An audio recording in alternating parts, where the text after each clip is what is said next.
Macam apa yang aku dah janjikan pada part lepas, part ni aku akan bahas tentang satu karakter yang tengah hype dekat manga One Piece chapter terbaru. Tapi aku bukan saja-saja nak bahas karakter ni, melainkan memang dah tiba masanya pun untuk karakter ni diperkenalkan dalam timeline Mega Theory ni. Sebab apa? Sebab selepas 5 tamadun terawal yang kita telah bahas, datanglah tamadun ke-6 di mana aku percaya menjadi referensi bagi sosok tersebut dalam Mega Theory ni.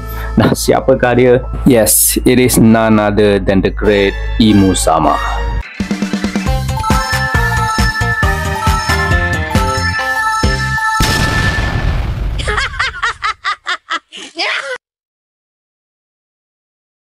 Sebelum tu, let's recap dulu apa yang berlaku di dunia kedua melalui Harley Text.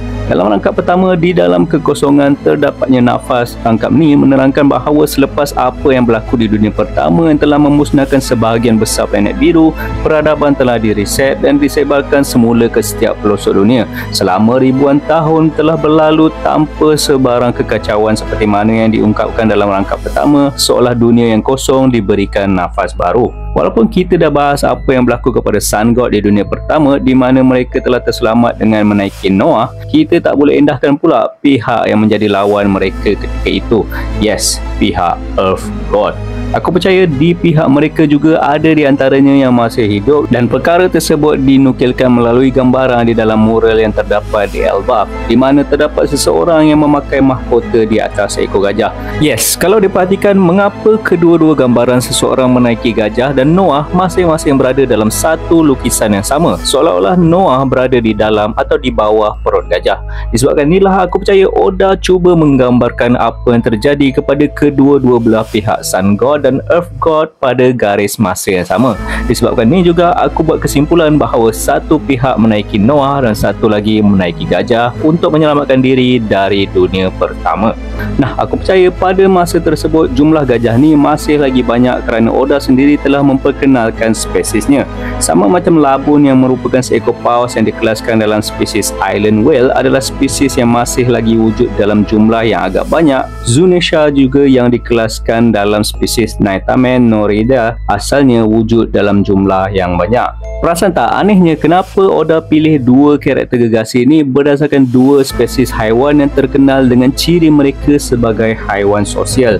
Yes, kedua-dua binatang ni, paus dan gajah, adalah jenis haiwan yang terkenal bergerak dan hidup di dalam kumpulan sepanjang hidup mereka. Namun begitu, di dalam One Piece sayangnya sesuatu telah berlaku kepada Labun dan Zunisha mengakibatkan mereka dipotretkan hidup dalam keadaan yang kesian dan seolah kesunyian. Labun terpisah dari kumpulan keluarganya namun terjumpa Lanun Rumba dan mereka telah menjadi rumah baru bagi Labun. Tapi macam apa yang kita tahu, lebih 50 tahun lalu Lanun Rumba telah meninggalkan Labun di Twin Cape dengan janji bahawa mereka akan datang semula setelah mengelilingi Grand Line. Namun end up mereka dihapuskan di tengah jalan, meninggalkan Brook untuk menunaikan janji tersebut. Zunisha pula sedihnya disumpah untuk berjalan entah ke mana selama lebih 800 tahun kerana kesilapan pada era Joy Boy. Nah, aku percaya kesalahan Zunisha juga berkemungkinan berpunca dari sifat gajah yang menjadi haiwan sosial itu sendiri. Setakat ni tiada fakta canon mengenai umur Zunisha. Tapi apa yang kita tahu, Ming mula tinggal di atas Zunisha lebih kurang 1000 tahun yang lalu. So make sense kalau umur Zunisha adalah lebih dari 1000 tahun. Nah, aku percaya gajah yang digambarkan di dalam mural adalah salah seorang dari keluarga Zunisha. Mungkin ibu atau bapanya, dan perkara tersebut yang mengikat Zunisha dengan Earth God, dan mungkin juga pertalian tersebut yang membuatkan Zunisha melakukan kesalahan kepada Joy Boy 800 tahun yang lalu. Tapi kita tak akan pergi ke situ dulu. Macam biasa, aku akan ceritakan kisah tragis ni dalam bentuk timeline untuk korang mudah faham apa yang Mega Theory ni cuba sampaikan. Selepas terselamat dari bencana yang berlaku di dunia pertama, ada sisa-sisa dari mereka yang mengaku sebagai dewa bumi telah terselamat di atas seekor gajah gergasi dari spesies Noitamen Norida, yang mana gajah-gajah ni juga mungkin adalah hasil eksperimen di dunia pertama yang gilakan pengetahuan yang aku pernah mention sebelum ni. Kalau pada jangka waktu yang panjang ni adalah waktu tumbuhnya semula tamadun-tamadun yang aku kaitkan dengan buayan peradaban iaitu Lunarian, Arabasta, suku Mata Tiga dan Wano, aku percaya waktu ni juga Earth God cuba memulakan semula tamadun mereka. Dan kalau korang pernah belajar sejarah dan fokus dalam kelas, korang mesti dah boleh agak tamadun manakah yang menjadi inspirasi kepada Earth God dan sekutunya ni. Okey, kalau sebelum ni aku dah bahas pasal 4 tamadun paling awal yang dikenal sebagai buaian peradaban bagi seluruh umat manusia, dan lepas tu aku bahas tamadun yang terbentuk dekat bahagian New World peta dunia.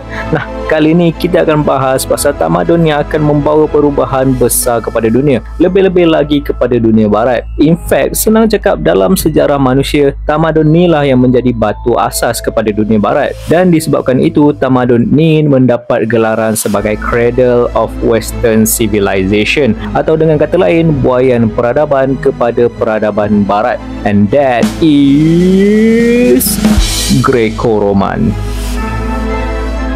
Greco-Roman dalam sejarah peradaban manusia adalah gabungan dari Yunani dan Rom setelah Rom menakluk Yunani, lalu membentuk budaya yang menggabungkan elemen kedua-dua tamadun. Tapi sebelum kita bahas pasal Greco-Roman ni, kita akan bahas dulu bagaimana tamadun ni membuatkan aku kaitkan sekutu Earth God dengan Greco-Roman. So pergilah kopi sepaun dua, let's walk into the lane of history.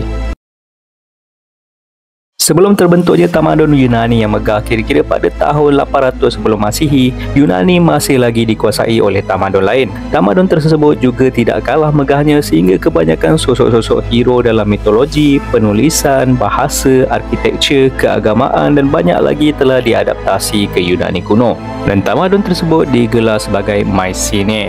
Tamadun Mycenae mengamalkan sistem kekuasaan berkonsepkan militari melalui golongan pahlawan-pahlawan elit sebagai golongan paling tinggi. Kalau korang pernah dengar kisah Trojan War, Iliad dan Odyssey, semua kisah-kisah dalam epik-epik ni actually adalah diinspirasi dari kisah-kisah yang berlaku dalam tamadun Mycenae ni lah.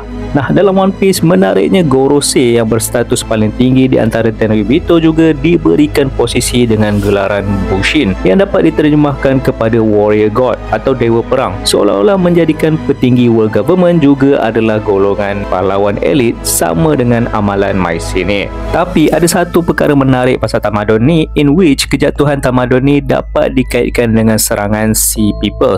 Nah, siapakah itu Sea People? So far, kerana kurangnya rekod tentang mereka, para pengkaji cuma mampu mengasumsi bahawa identiti Sea People atau terjemahannya orang laut yang masih misteri sehingga kini ni sebagai gabungan berbagai suku dan warga negara di sekitar Mediterranean yang bersekutu dan somehow bersatu menjadi sebuah angkatan seperti Lanun. Mereka terkenal menjadi salah satu faktor keruntuhan zaman Gangsa lewat, di mana sekitar tahun 1200 sebelum Masihi mereka mula menyerang Mesir dan kawasan-kawasan di sekitar Timur Mediterranean. Nah, kalau sebelum ni aku kaitkan nama-nama karakter dari klan D yang dapat dikaitkan dengan elemen-elemen yang berkaitan dengan pelayaran, mereka yang merupakan hamba-hamba yang terselamat dari dunia pertama dan bagaimana mereka berlayar sekitar dunia untuk menyebarkan dakwah tentang nikah, it actually makes sense untuk kaitkan juga klan D ni dengan Sea People.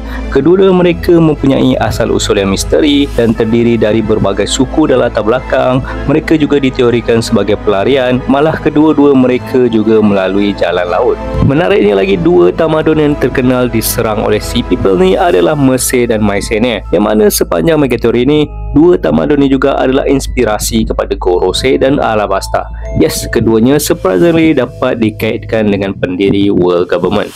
Sama macam apa yang berlaku dalam sejarah, aku percaya klan D yang diinspirasi dari Sea People juga pernah membuat onar kepada salah satu dari 20 kerajaan pendiri world government sehingga membawa mereka kepada kehancuran, dan kemungkinan disebabkan itu mereka memusuhi klan D. Tapi apa pula alasan kepada Alabasta? Kenapa mereka awalnya memusuhi faksi Joy Boy kemudian berpaling kepada Imu dan menjadi ally kepada Joy Boy? Walaupun dalam sejarah yang aku katakan tadi, mereka yang diinspirasi oleh tamadun Mesir kuno juga telah diserang oleh Sea People. Nah, jawapannya adalah pada chapter awal dulu dalam arc Alabasta itu sendiri, ketika Robin membacakan terjemahan poneglyph kepada krokodil. Yes, pada waktu itu, walaupun mungkin sekali Robin hanya mereka cerita terjemahan palsu kepada poneglyph yang sepatutnya menyatakan lokasi Pluton, tapi persoalannya, adakah fakta yang dibacakannya betul-betul hanyalah rekaan semata-mata atau memang fakta tersebut diambil dari sejarah sebenar Alabasta? Nah, aku percaya sebagai seorang ahli arkeologi yang menghormati sejarah, Robin tidak akan memalsukan fakta sejarah. Jadi, apa yang dikatakannya besar kemungkinan adalah sejarah yang betul-betul terjadi di Alabasta melalui kajian mereka di O'Hara. Dan salah satu fakta yang disampaikannya adalah clue kepada mengapa Clan D menyerang Alabasta tadi. Yes, iaitu dikatakan pada 239 tahun syurgawi, Kahira telah menakluk Alabasta. Nah, what if watak Kahira ni adalah salah satu daripada 20 keluarga penguasa world government yang menguasai Alabasta, dan Clan D lah yang menyerang mereka ketika itu dan menyampaikan dakwah tentang nikah, sama seperti apa yang aku bahas sebelum ni. Balik kepada megateori kita, selepas kejatuhan Mycenae yang aku katakan dengan kejatuhan salah satu kerajaan dari 20 keluarga pendiri world government tadi, Yunani mengalami zaman kegelapan selama lebih kurang 300 tahun, di mana pada jangka masa tersebut Yunani mengalami kejatuhan populasi yang ketara, kehilangan sistem penulisan dan kemunduran ekonomi. Nah, aku percaya waktu ni dalam timeline planet biru adalah waktu putusnya harapan kerajaan tersebut, namun sesuatu telah datang dan mendorong kerajaan tersebut menjadi superpower semula, dan sosok tersebut adalah Imu. Disebabkan tu, Imu disanjung tinggi di kalangan Gorose, bahkan mereka menggelarkan Imu sebagai dewa mereka. Dan mulai dari sini bermulalah Imu Piece kita. Kisah pasal Earth God masih lagi banyak, kita pula baru je menyentuh dia punya surface. Tapi disebabkan masa pun dah cecah 10 minit, macam biasa kita akan sambung pada part seterusnya. Jadi apa pendapat korang? Kalau korang ada teori yang menarik atau ingin kongsikan sesuatu, jangan malu-malu untuk like, komen dan subscribe video dan channel ni. Kita jumpa lagi di Laugh Tale.